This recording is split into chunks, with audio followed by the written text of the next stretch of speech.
Halo, selamat pagi. Selamat jumpa kembali dalam pembelajaran agama hari ini. Saya berharap teman-teman semua, anak-anakku semua hari ini dalam keadaan sehat walafiat dan tentu selalu mendapat berkat dari Tuhan. Baik, seperti biasa, sebelum kita memulai aktivitas, selalu kita undang Tuhan untuk hadir dalam hati kita. Maka seperti biasa juga, silakan baca teks doa ini, boleh dibaca secara langsung maupun dalam hati masing-masing. Tuhan, bentuklah hati ini jadi bejana untuk hormat-Mu, cemerlang bagai emas murni. Tuhan, ku serahkan hatiku, semua ku berikan padamu. Kuduskan agar tulus selalu, agar aku menyenangkan-Mu. Oke, minggu lalu kita sudah melihat beberapa nilai-nilai yang diperjuangkan dalam kehidupan bermasyarakat, seperti memperjuangkan keadilan, memperjuangkan kebenaran, dan lanjutannya hari ini adalah memperjuangkan kejujuran.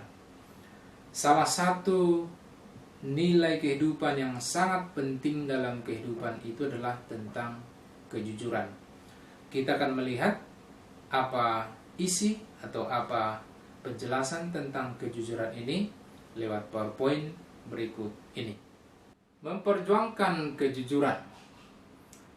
Jadi dalam gambar ini juga selalu kita diajak untuk marilah kita jujur atau ayo jujur.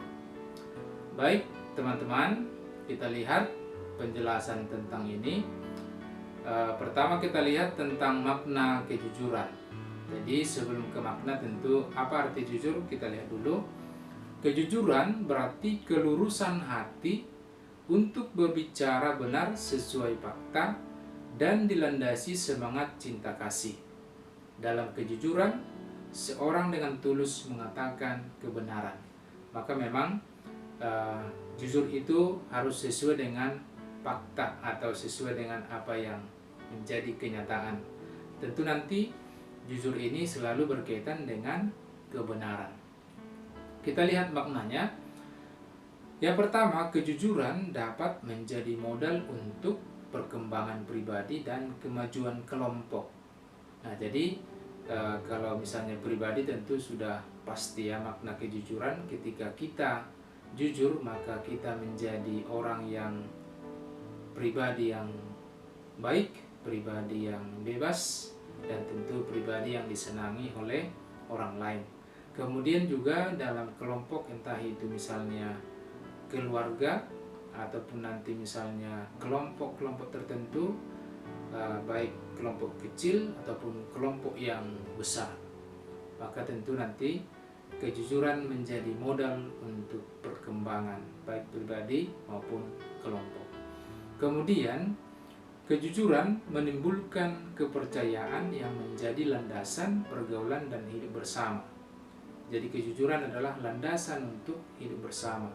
Kalau ada kejujuran, maka tentu ada saling percaya. Ketika seseorang atau ketika orang lain kita buat kecewa karena kita berbohong atau menipu, maka kepercayaan itu bisa seketika hilang. Kemudian kejujuran dapat memecahkan banyak persoalan, baik persoalan pribadi, persoalan kelompok, masyarakat maupun negara. Ketika seseorang jujur, misalnya saya jujur saya tidak tahu tentang hal yang akan kubuat ini, atau saya jujur saya telah mengambil barang orang itu, atau saya jujur bahwa memang saya tidak mampu, jujur kepada diri sendiri. Dan dengan itu nanti orang lain akan membantu kita. Sama juga misalnya dalam kelompok, ketika dalam satu kelompok itu ada satu orang yang tidak jujur, maka nanti itu akan menjadi persoalan. Tetapi ketika dalam kelompok itu selalu ada kejujuran, maka boleh dikatakan persoalan itu akan lenyap atau persoalan itu bisa diatasi.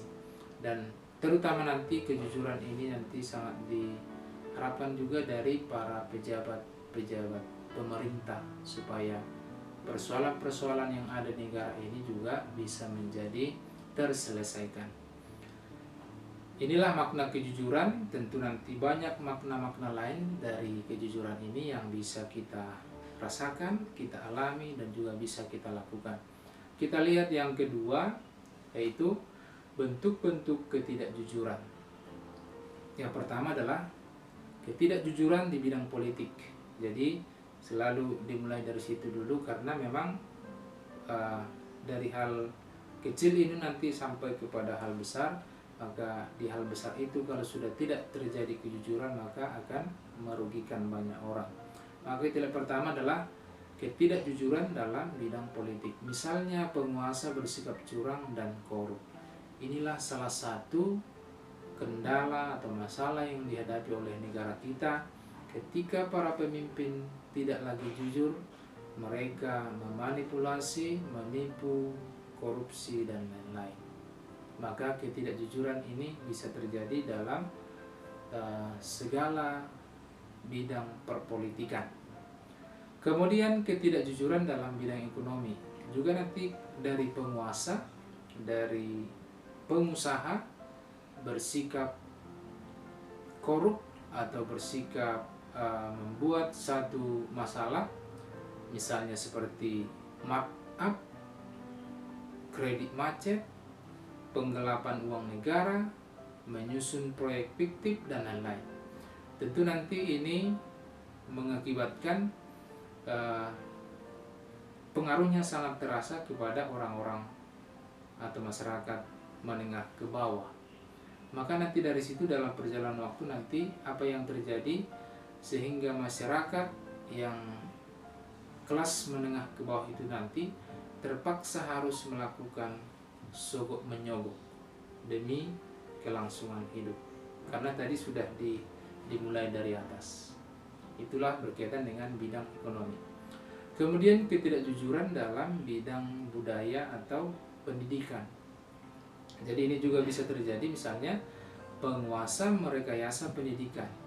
Jadi sering dikatakan bahwa kurikulum yang terjadi itu sering dikaitkan dengan bisnis. Maka ini juga ketidakjujuran dalam bidang pendidikan, termasuk undang-undangnya atau aturan-aturannya semua seperti kurikulum saya katakan tadi. Kalau kita perhatikan memang ketika terjadi satu pergantian menteri pendidikan, maka kurikulum bisa berubah. Jadi sering dikatakan itu menjadi proyek pemerintah berkaitan dengan bisnis. Maka rakyat dan anak didik atau peserta didik akan bersikap katakanlah menjadi semacam formalitas saja. Pendidikan itu menjadi semacam formalitas saja, dan tentu juga nanti mengakibatkan orang tidak lagi peduli dengan pendidikan berkaitan dengan pendidikan di sekolah itu. Kemudian yang ketiga, alasan dan akar ketidakjujuran. Yang pertama kita lihat keserakahan pada kekuasaan. Jadi ini nanti alasan di bidang politik. Ketika orang ingin menjadi nomor satu atau menjadi pemimpin atau menjadi duduk di kursi pemimpin itu, maka nanti ini juga menjadi akar ketidakjujuran. Untuk sampai kepada kursi yang diperebutkan oleh banyak orang itu membutuhkan banyak biaya. Ketika biaya sudah dikeluarkan, maka nanti sampai di tujuan, sampai di kursi yang diidam-idamkan itu, maka uang yang tadi harus dikembalikan dengan mengambil uang rakyat.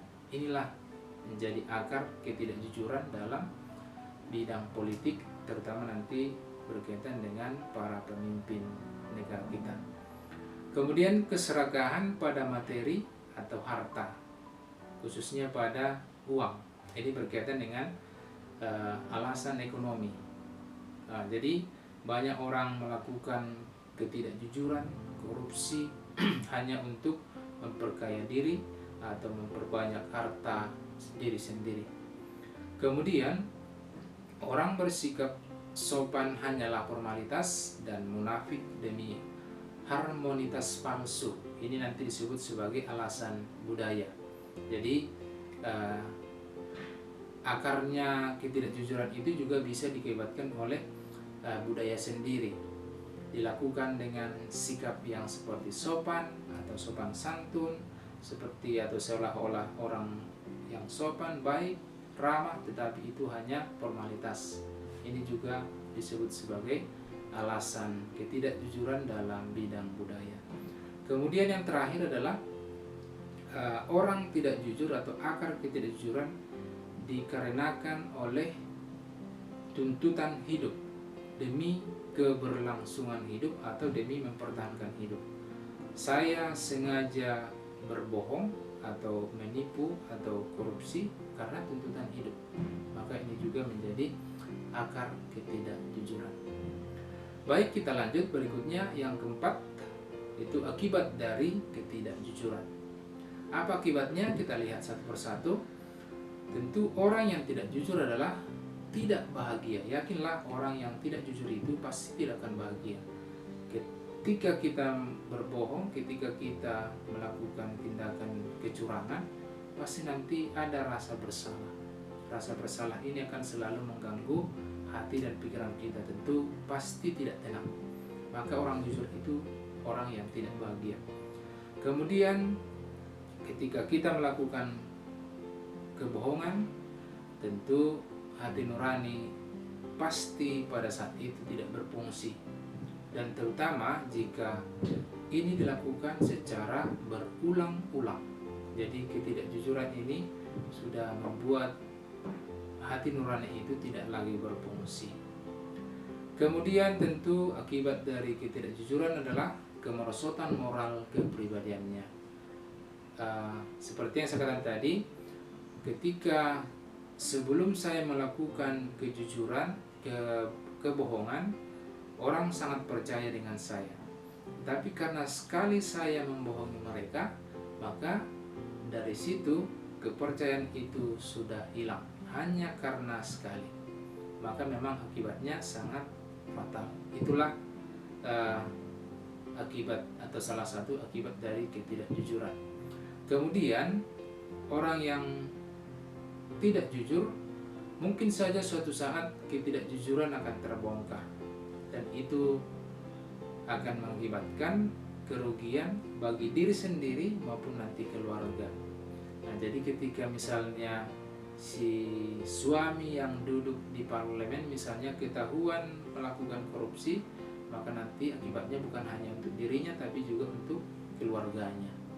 Jadi boleh jadi misalnya seluruh hartanya disita, kemudian dia sendiri dipenjara, kemudian keluarganya akan hidup terlunta-lunta. Itulah nanti juga akibat dari ketidakjujuran. Kemudian ketidakjujuran merupakan salah satu akar dari berbagai krisis multidimensi seperti yang dalam negeri kita. Ya, kenapa misalnya pembangunan tidak jalan? Karena ketika uang dikeluarkan untuk pembangunan, tapi uang itu digunakan untuk diri sendiri atau kepentingan diri sendirian maupun kelompok, maka yang direncanakan atau pembangunan yang sudah dirancang itu tidak jadi. Nah, jadi hal-hal seperti inilah kalau kita melihat sekarang yang mau dihindari oleh pemerintah yang sekarang. Walaupun bukan mengatakan mereka yang sekarang itu sudah baik, bukan, tapi kalau kita perhatikan pemerintah yang sekarang itu berusaha untuk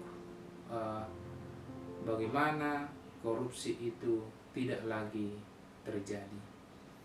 Kemudian ketidakjujuran ini nanti yang juga mengakibatkan kemiskinan untuk negara sendiri yang dilakukan oleh berbagai pihak, terutama nanti dari pihak penguasa. Kemudian yang terakhir kita lihat bagaimana menghayati kejujuran dalam hidup sehari-hari. Dan inilah yang sangat penting untuk kita perhatikan. Yang pertama, kejujuran adalah pintu pertama menuju kedamaian. Jadilah kita orang jujur supaya hati kita ini sungguh-sungguh damai. Kalau kita jujur, tentu orang akan nyaman atau orang akan senang bertemu dengan kita. Kemudian katakanlah dengan jujur meski terasa pahit. Iya, jadi ketika kita melakukan kecurangan, tindakan yang curang, memang untuk mengakui itu sangat sulit, pasti sangat sulit. Tetapi ketika itu kita sampaikan dengan rendah hati, dengan ketulusan hati, maka dengan sendirinya nanti akan terasa lega. Tentu pasti kita harus siap juga dengan sanksi atau resiko. Kemudian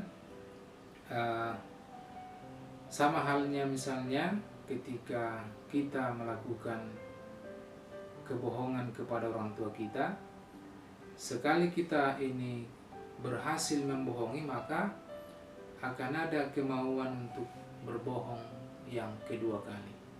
Maka jangan pernah mencoba untuk berbohong sekali, kemudian mencari kesempatan lain untuk berbohong. Tetapi ketika kamu berbohong sekali, cobalah untuk mengakuinya. Maka kita akan menjadi pribadi-pribadi yang jujur. Kemudian jujur di awal akan terasa lebih baik daripada berbohong di sepanjang jalan. Ini yang sekarang tadi ya.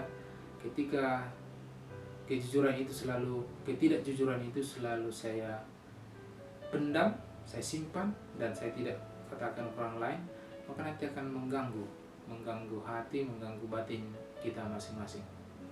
Dan itu dikatakan lebih baik jujur di awal daripada mengganggu kita nanti dalam perjalanan selanjutnya. Kemudian kejujuran itu mahal harganya, sudah pasti kejujuran itu sangat mahal harganya. Maka